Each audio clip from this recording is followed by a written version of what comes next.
So hey guys, good morning, welcome back to my YouTube channel. చూడండి visuals ఎట్లున్నాయని చెప్పేసి. మొన్న వచ్చిన వ్లాగ్ ఉంది కదా, మొన్న లాస్ట్ టైం మన ఏవి ఎక్స్ప్లోర్స్లో వచ్చిన వ్లాగ్ ఇక్కడే తీసామన్నమాట. ఇదే సింగనాపూర్. ఆ రోజు వర్షం అయితే చాలా బ్యూటిఫుల్గా ఉండే. ఇక్కడ నుంచే మనం డ్రోన్ అయితే ఫ్లై చేసామన్నమాట. వావ్, విజువల్స్ చూడండి ఒక్కసారి. చిన్న చిన్న ఘాట్ సెక్షన్స్ స్టార్ట్ అయిపోయినాయి.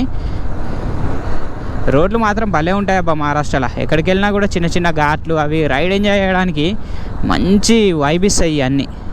సో గాయస్, ప్రజెంట్ అయితే మనం సతారా నుంచి 45 కిలోమీటర్స్ దూరంలో అయితే ఉన్నామన్నమాట. ఇది వచ్చేసి మనకు సతారా హైవే. ఇప్పుడే కనెక్ట్ అయ్యాం మనము. 5 కిలోమీటర్స్ అట్లా కంప్లీట్ అయిపోయింది. ఒక్కసారి బ్లూ స్కై చూడండి ఎంత బాగుందో. మౌంటైన్స్, అటు సైడ్ చూసుకుంటే మనకి విండ్ మిల్స్ ఉన్నాయి. ఈ విజువల్స్ అయితే వేరే లెవెల్ ఉన్నాయి. చాలా రోజుల తర్వాత నేనైతే ఇటు వస్తున్నా. ఆల్మోస్ట్ 6 months అయితే దాటిపోయింది అనుకుంటా.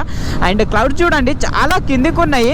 ఇవాళ ఒకసారి డ్రోన్ అయితే ట్రై చేయాలి, క్లౌడ్స్ కవర్ అవుతాయా లేదా అని చెప్పేసి. ఏంటంటే చాలా కిందికి ఉన్నట్టు అనిపిస్తున్నాయి నాకు ఇవాళ. సరే, ఇప్పుడు వచ్చేసి 2 పూరి బాజీ తీసుకున్నాము. తిన్న తర్వాత మళ్ళీ కనెక్ట్ అవుతా. ఇక్కడ నుంచి ఇంకా 50 కిలోమీటర్స్ ఉంది. సో నేను సతారా నుంచి వేరే రూట్ అయితే సెలెక్ట్ చేద్దాం అనుకుంటున్నా. లోపల నుంచి తపోలా పోయిన బ్యాక్ వాటర్స్ నుంచి వెళ్ళే రూట్ అయితే సెలెక్ట్ చేద్దాం అనుకుంటున్నా. అదైతే చూడడానికి బాగుంటుంది. డ్రోన్ షాట్లు కూడా కొన్ని యాడ్ చేద్దామని చెప్పేసి అనుకుంటున్నా. సో తిన్న తర్వాత మళ్ళీ continue. Welcome to Satara city. So అక్కడ కనిపిస్తుంది కదా వైట్ బిల్డింగ్స్ అన్నీ ఏవైతే ఉన్నాయో అదంతా సతారా సిటీ అనమాట. అండ్ సతారా దాటేసి మనం ఇటు సైడ్ అంటే రైట్ సైడ్ వెళ్తే సతారా నుంచి మనకు మహాబలేశ్వర్ అయితే హిల్ స్టేషన్ వస్తుంది. అండ్ ఈ రూట్ అయితే చాలా అద్దరిపోద్ది. నేను అనుకోలేదు ఇంత గ్రీన్ అయ్యి ఉంటాయి అని చెప్పేసి మౌంటైన్స్. ఇక్కడ నుంచి అయితే ఎక్సలెంట్గా అనిపిస్తున్నాయి.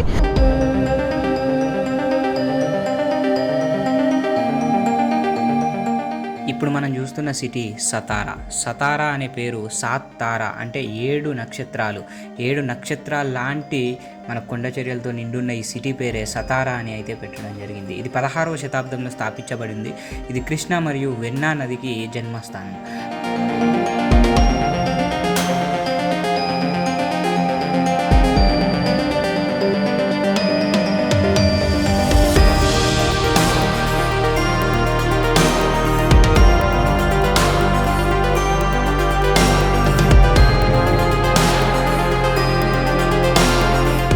అలాగే ఇక్కడ చూడడానికి మనకు మాన్సూన్ సీజన్లో చాలా అద్భుతమైన లొకేషన్స్ అయితే ఉంటాయి. దాంట్లో ఒకటే కాస్ పతార్. ఇప్పుడు మనకు చూపిస్తున్న ఈ రోడ్డు కాస్ పతార్కు వెళ్ళే దారి అనమాట. చూడ్డానికి మనకు మాన్సూన్ సీజన్లో చాలా అద్భుతంగా అయితే కనిపిస్తుంది. ఈ కొండల్లో చాలా ఫోర్ట్స్, స్ట్రాబెర్రీ తోటలు, టెంపుల్స్, ఇంకా చాలా విజిటింగ్ చేయడానికి చాలా ఉన్నాయి. రెండో ప్లేస్ వచ్చేసి కాస్ పతార్. ఇది ఇప్పుడు చూడడానికి నార్మల్గా ఉండొచ్చు, కానీ డిసెంబర్ టైంలో వస్తే మాత్రం పూలతో నిండిపోతుంది.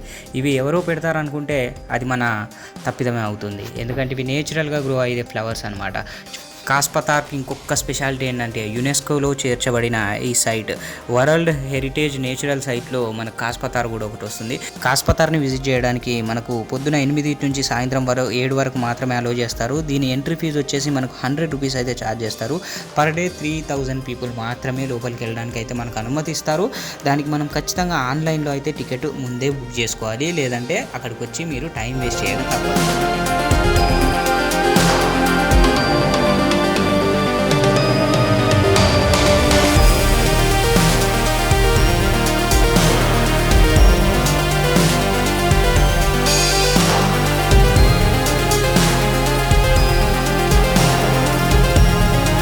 కాస్ పతార్ అయిపోయిన తర్వాత వెంటనే చూడాల్సిన లొకేషన్ కాస్ లేక్.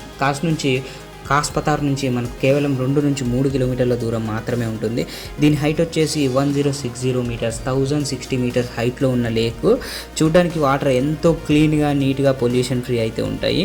దీని కన్స్ట్రక్షన్ వచ్చేసి మనకు 1875లో అయితే చేశారు.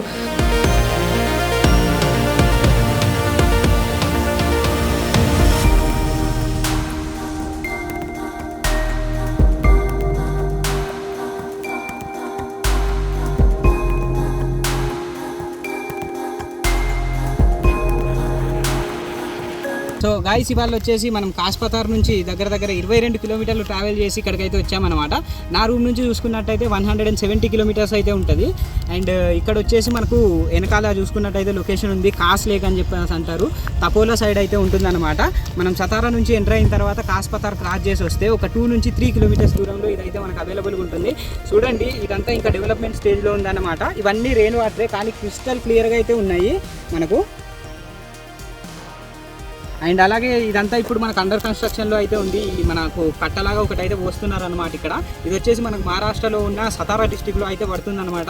వర్షాకాలంలో అయితే చూడడానికి అయితే చాలా బాగుంటుంది. మాన్సూన్ సీజన్లో అయితే మహారాష్ట్ర వస్తే ఖచ్చితంగా ఇది కూడా విజిట్ చేయండి. ఒకవేళ మీరు కనుక మహాబలేశ్వర్ ప్రాంతం కనుక ట్రిప్ చేసుకున్నట్టయితే అక్కడ నుంచి ఒక 25 కిలోమీటర్స్ లేదా 30 కిలోమీటర్స్ మధ్యలో అయితే ఈ లేక్ అయితే మనకు అవైలబుల్గా ఉంటుంది. చూడడానికి చాలా బాగుంటుంది. చాలామంది కపుల్స్ వస్తారు. మనకు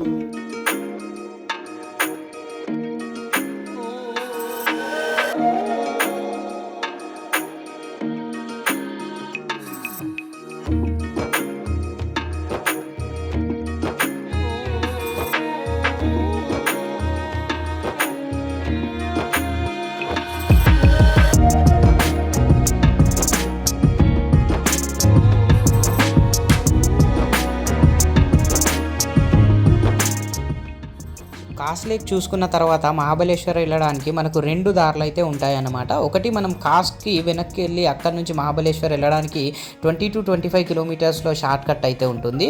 అది కాకుండా ఇంకొకటి మనం లాంగ్ రూట్లో వెళ్ళాలనుకుంటే కనుక తపోలా నుంచి క్రాస్ అయ్యి కోయినా బ్యాక్ వాటర్ చూసుకొని వెళ్ళడానికి చాలా బ్యూటిఫుల్ రోడ్ వే అయితే ఉంటుందన్నమాట. బైక్ రైడింగ్ చేయడానికి కానీ మంచి పల్లెటూరు కల్చర్ని, ఈ రైనీ సీజన్ని, ఒక రిమోట్ ఏరియాని, అసలు ప్రపంచంతో కనెక్షన్ లేని ఏరియాని ఎంజాయ్ చేయాలంటే ఈ రూట్ సెలెక్ట్ చేసుకొని వెళ్ళండి. 40 to 45 కిలోమీటర్స్ డిస్టెన్స్ అయితే ఉంటుంది. దీంట్లో ఒక్క పెట్రోల్ పంపు కూడా చూడడానికి ఉండదు. వెహికల్ ఏదైతే తీసుకొని వెళ్తున్నారో దాంట్లో సరిపడా ఫ్యూయల్ ఉండేటట్టు చూసుకోండి. అండ్ ఈ వ్యూ నిజంగా మీరు లైఫ్లో చేసిన ద బెస్ట్ ఎక్స్పీరియన్స్, అంటే ద బెస్ట్ ఫారెస్ట్ రూట్ అయితే మీరు ఎక్స్పీరియన్స్ చేయొచ్చు దీంట్లో.